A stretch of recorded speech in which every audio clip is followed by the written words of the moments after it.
Hello there IELTS students. In this tutorial we are going to be looking at the speaking topics, the recent ones, with the answers. So I've got the list of all the the topics which will be used between September and December, and I'm going to give you sample answers and explain why I'm talking like this, why I'm using these examples, and so on and so forth. Now, on the list is this topic. Describe someone actively involved in environmental problems. Imagine, I'll speak in part 2 in the test. I pull the card and it says, describe someone actively involved in environmental problems. Now, what do you do if you've got nobody who's involved in environmental problems? Tricky. You could ask the examiner and say, I'm really sorry, but I don't know anybody. Or maybe you can use your imagination and try and think of somebody like Bono from U2, somebody famous. Yeah? Anyway, here is my description. I'd like to tell you about a friend of mine who is actively involved in environmental problems. Her name is Karina. She's Austrian and we met in Spain about 7 years ago, I think. She loves plants and she studied biology, and it's really good like walking with her in the park because she tells you about different plants. She says, this one is a native plant from Mexico. This one's called the devil's trumpet. It's poisonous, don't touch it. And it's like walking with a plant encyclopedia. What I really like about her is that not only is she an environmentalist, but she's also very realistic. She works for a business that sources organic and ethically traded food and food products, and she admits that a lot of people in her sector have no idea about business. And this is what I like about her. She dreams about environmentalism and she's really motivated by it, but she's also realistic. So yeah, she's really got a good balance, I believe, a good balance between the business world and protecting the planet. Just to give you one last example, she let an artist use her parents' land, which is some big fields up in the Austrian mountains, near the mountains, and the artist put on an exhibition. It was all centered around sustainability, and it was to raise awareness about certain issues in Vienna, in Austria. So yeah, that's my small description or talk about somebody who is actively involved in environmental problems. Okay, so there we go. Maybe I focused a little bit too much about the person and I didn't give that many examples, but it wasn't as if I was talking about something completely irrelevant.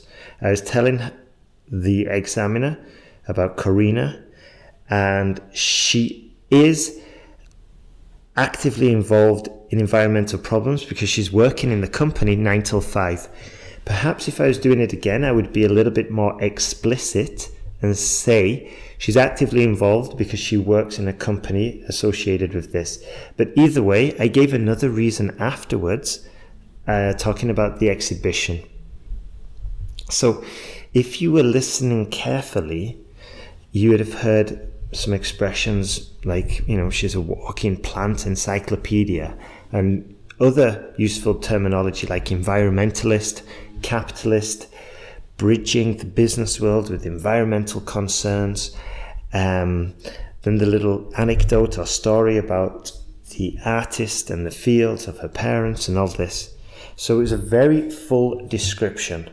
Also, you'll have heard me introduce the topic, made it crystal clear, and finishing the topic in a very natural way.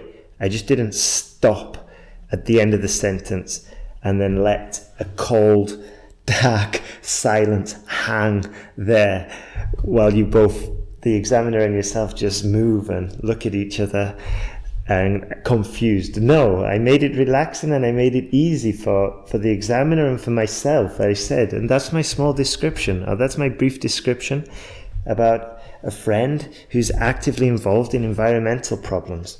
Also, this is what I do with my online students as well, because recently I've been accepting, just for a short period, I've been accepting online students to work with for speaking, because we'll be launching some speaking classes soon.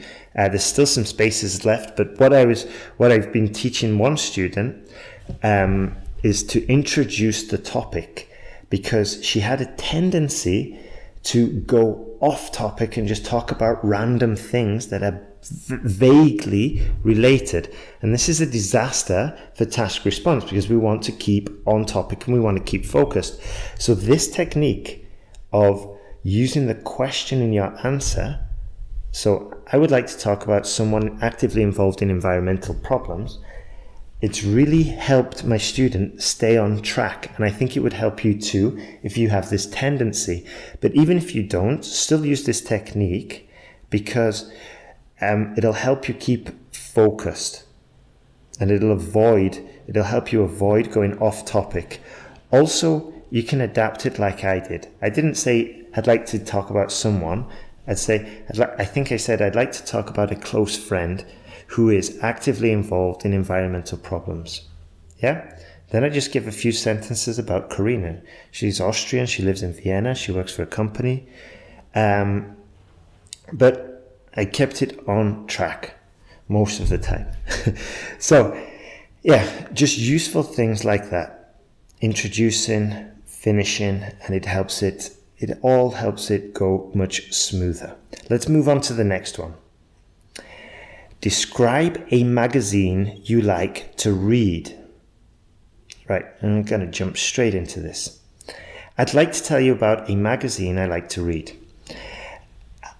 Although I usually just read online or with my Kindle, my ebook reader, when I go into the city centre, I like to pick up those small pamphlets, the ones with like about 60 pages, and often they're in English as well, which is a bonus.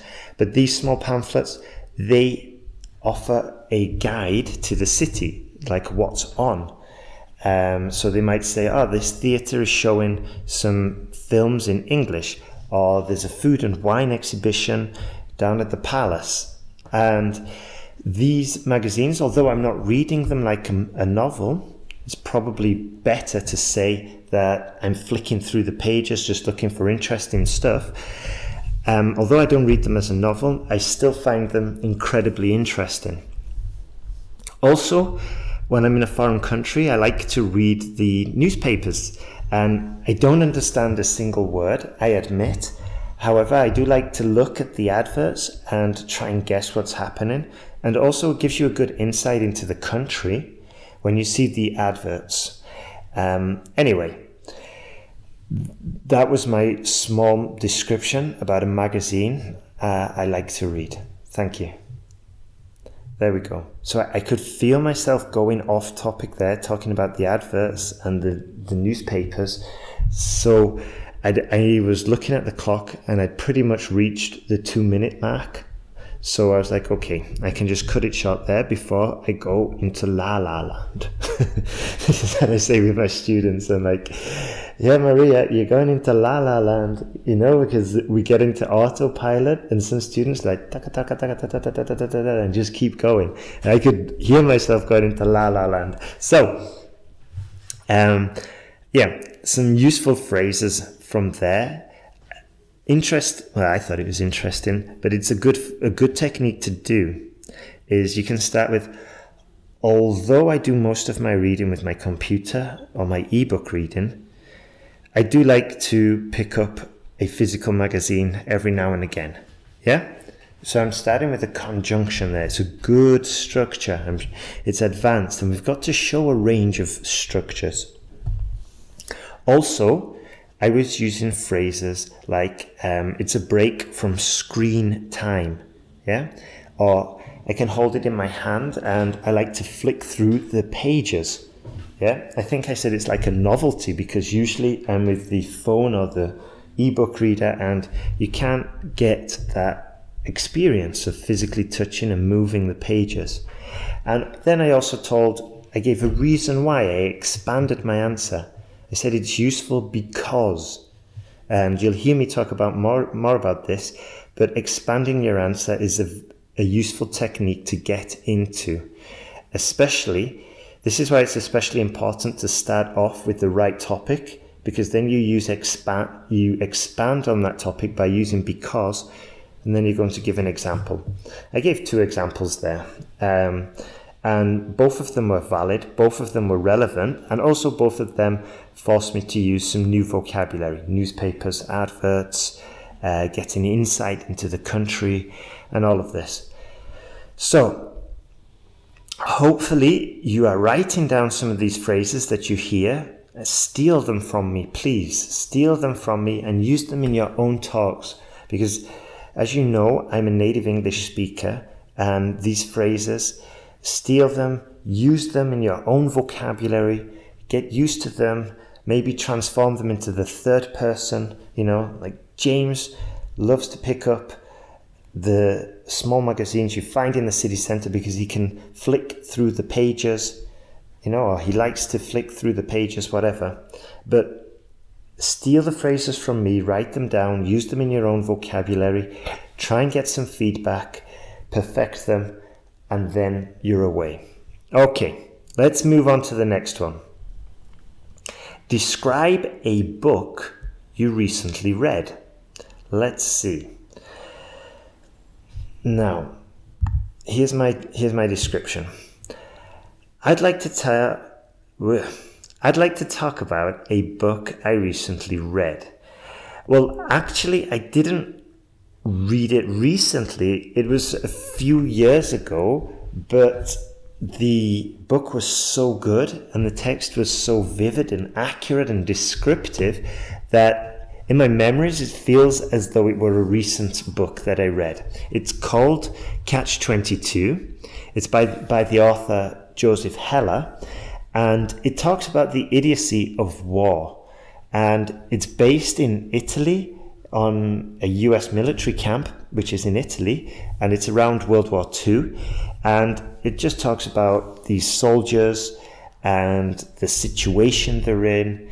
And interestingly, the title of the book, Catch-22, I'm not going to go into the details of the Catch-22, where it came from, but nowadays, this phrase is used in everyday English, as you probably know, to talk about a situation whereby you are at a disadvantage no matter what decision you take.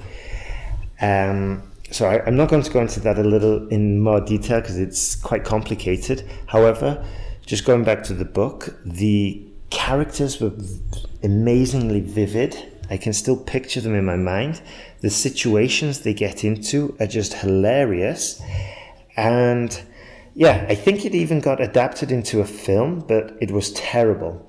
So that's my small description or quick description about a book I've read.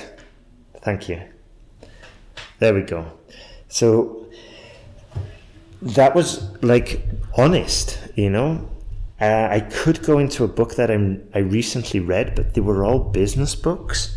And there's even one that's a Russian book, Master and Margarita, which is just too complicated to explain in an IELTS speaking test. And I don't really understand it myself, and I'm halfway through it. So I'm not going to talk about that book. I'm going to switch it. It's not as if I'm switching it and talking about my favorite hobby. No, I'm talking about a book, and I justified my reason for switching it. And it wasn't a massive switch, and we're still going to get the same sort of like task response, and the examiner can still ask me questions about books. So I justified it, and it was the truth, because I couldn't really tell her about, an accounting book or anything like that, and especially not Master and Margarita, as I was saying earlier. So useful vocabulary there, essential vocabulary. It's about an author. I said what phrases is by the author Joseph Heller. It's set in Italy. And then I also gave a little anecdote about the phrase catch-22. And yeah, I will not explain that because it was too difficult, and especially under exam conditions. Personally, I could describe it. It's basically where if you take decision A, you're going to come off bad. And if you take decision B, you're going to come off bad. Okay? But I didn't describe it in my sample answer because it would be misleading for you as a listener. Because if you get a complicated situation like that, then just try and skirt around it. I could explain it now rather succinctly because it's been in my mind for a good few minutes. Anyway, other vocabulary I used. The characters are vivid. The situations are hilarious. The film adaptation was terrible. So lots of topic-specific vocabulary there, rich vocabulary, rich use of adjectives, and then I finished with, and I didn't contradict myself either. I could have finished with, and that's a small description or a quick description about a book I've recently read. No, I switched it to make it more, to reflect the actual situation. I said, and that's a brief description about a book I've read. Yeah?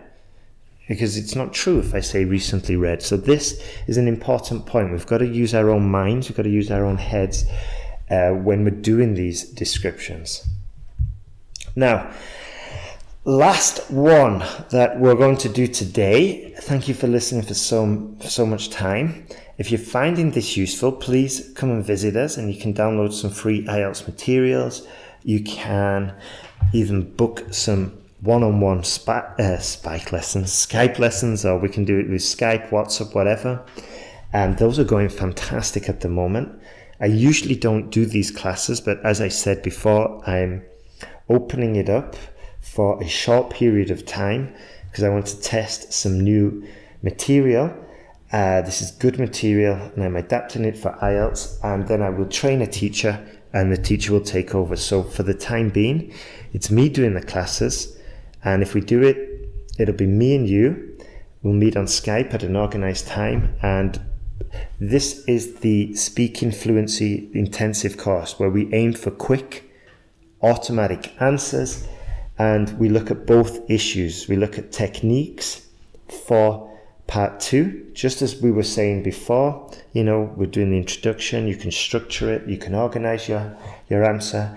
And also similar process as to what we do with the writing, where we always get great results, where you speak, you get feedback, you recognize your errors, and you can improve quickly, and there's some specialist exercises to get the structures you need. So let's move on to the final speaking topic.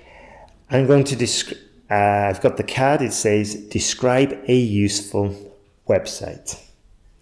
So I would like to describe a website called F1 Countdown. And it's a very basic and straightforward website, but I find it incredibly valuable. This is because I'm a bit of an F1 freak.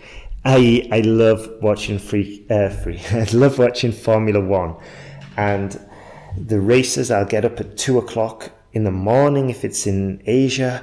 I'll stay up until 11 p.m. if the race is in Brazil. I just don't care. And yeah, I really love F1. So this website is extremely useful because it shows me when the next F1 race will be. It's called F1 Countdown Timer, I think. That's another one similar. But all it is the countdown until the next race. And it converts it to my local time, so I can find it, so I can schedule and plan my day accordingly. Because in the past, before this countdown, I would tune in to watch it, and it would be halfway through the race, and it's because I mixed up the time zones, or even worse, I completely missed it. So this website is extremely valuable for me because I take Formula One so seriously. Unfortunately, once or twice the website has been a little bit slow and it hasn't updated itself and put the time of the next race, in which case I had to check the local start time, convert it to my local time, and it just took a lot of time, and I realized the value of this site when it's working. So that's my brief description about a useful website. Okay, so I got a bit mixed up there with the word freak, but you could see, you could hear me. I moved on, and I had kind of admitted it, and it's being natural. I know it's easier said than done, but I want you just to, if you're in the exam and something like that happens, the examiner is going to know that you're just human. Humans make these mistakes, and you just smile, correct yourself, and just keep moving forward. I didn't say, "Oh, I'm sorry, stop. I didn't mean to say freak one." I just moved straight forward. I said, yeah, I'm a big fan of Formula One, and it's really important to watch the races, blah, blah, blah. I just corrected myself and moved on, And sometimes maybe the examiner doesn't catch that tiny mistake. So this is another reason why it's valuable to keep moving, keep going forward. You've got this momentum, you've started. Now, what you'll have heard me say in this site, when I'm talking about this site, is that I explained why it's useful. I gave a structure. I said it's because, then I told the examiner it saves me time, it's very practical, and then I gave a story, very brief, basic story, about how I tuned in once to watch the race and it was halfway through. I talked about local times and my local time and the conversion and the time it saves me and all the rest of it. So I explained with examples and the use of because why this site is useful to me, and I also tried to avoid using useful all the time. As I said, valuable, it's a time saver. So yeah, try and use the synonyms when you can. Give reasons for your answer, give examples, give anecdotes, and I think also as well, use different tenses when you're talking about your anecdotes. And if you're worried about this, then come to the website, have a look, and you'll be able to find more examples, speaking test 2 topics and answers, and you'll be able to have a look at the speaking course that we're offering at the moment. Okay, thank you very much for listening. If you found this useful, please share it with your friends. Go to the website, sign up for some IELTS materials, and all the best with your IELTS preparation. Take care.